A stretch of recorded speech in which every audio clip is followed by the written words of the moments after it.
Hello, my name is Celal Berk UZUNKAYA and this is the 12th group's presentation for Stage 2. In this presentation, we will talk about what we done in Stage 2, which are developing concepts and developing design based on those concepts, models, techniques, preparing project plan, and lastly, conducting test plan. A work breakdown structure is a hierarchy of tasks. It portrays teams' understanding of the work and its size, duration, and smaller tasks that make up the work. Gantt chart shows the schedule and which tasks are precondition for other tasks. We spent most time on pulse generator circuit design, designing the app, and the development of that app. Work packet shows everything related to task in a more structured way. These are what are the activities, who does it, what are the resources we use, how long it takes, and what are the preconditions for that tasks. Lastly, with Berk, based on experience and using beta probability density, we can estimate the duration of consideration by considering the best and worst case scenarios.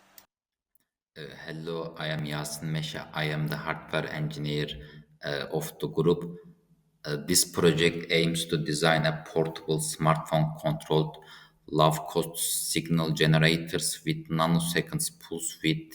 The needs are easy to use, portability, and low cost. Some products can generate nanoseconds pulses. Portable generators do exist. However, most don't support mobile control, use complex connection, are expensive and not consumer friendly. Engineering and marketing requirements are user friendly, low cost, precise signal generation. We generate many concept our project.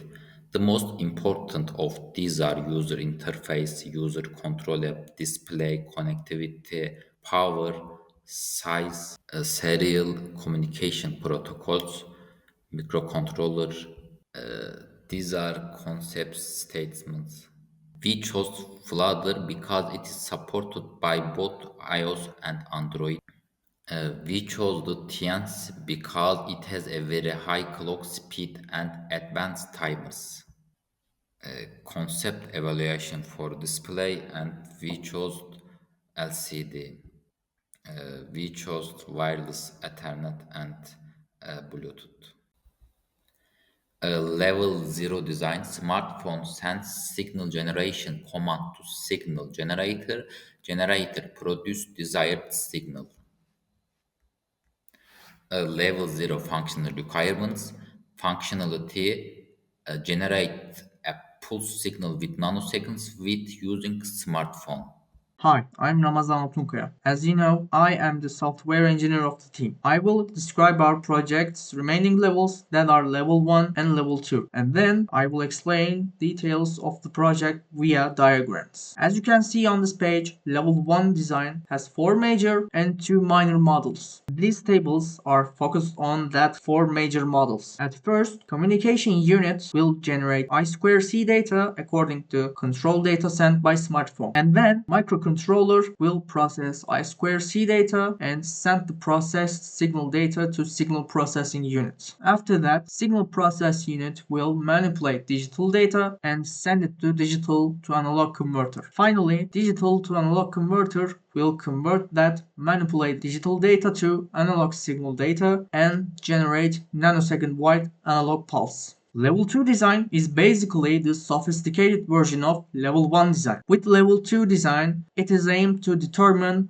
what components will be used and are necessary to build units. This flowchart briefly sketches flow of the system. In this diagram, project is divided into 3 classes such as engineer or customer, smartphone, and pulse generator. Customer will enter some parameters such as frequency, domain type, etc. And then signal will be generated based on these parameters. And the state machine diagram is shown below. Hello, I'm Burak. I will talk about our tests, our device reliability, ethics and legal issues. In our unit testing, we verified the core functions of the system individually, such as Bluetooth connectivity, pulse generation, and mobile control. Each module was tested in isolation to ensure it worked correctly before integration. The matrix test focused on checking different pulse width settings. We applied various configurations and measured the actual output to confirm the system's timing accuracy and consistency. Now I want to talk about our system's reliability. Mean time to failure indicates how long a device operates before failing. For the ESP32 in our system, A realistic estimate is about 7,000 hours, which equals approximately 8 years of continuous use. Mean time to repair is the average time to repair a failure and restore operation. For our signal generator, it's estimated at 1 to 3 hours, showing test recovery at minimal downtime. Mean time between failures is the average uptime between failures, including repairs. For our signal generator, it's about 7,002 hours, showing strong reliability and maintainability. Alongside technical development,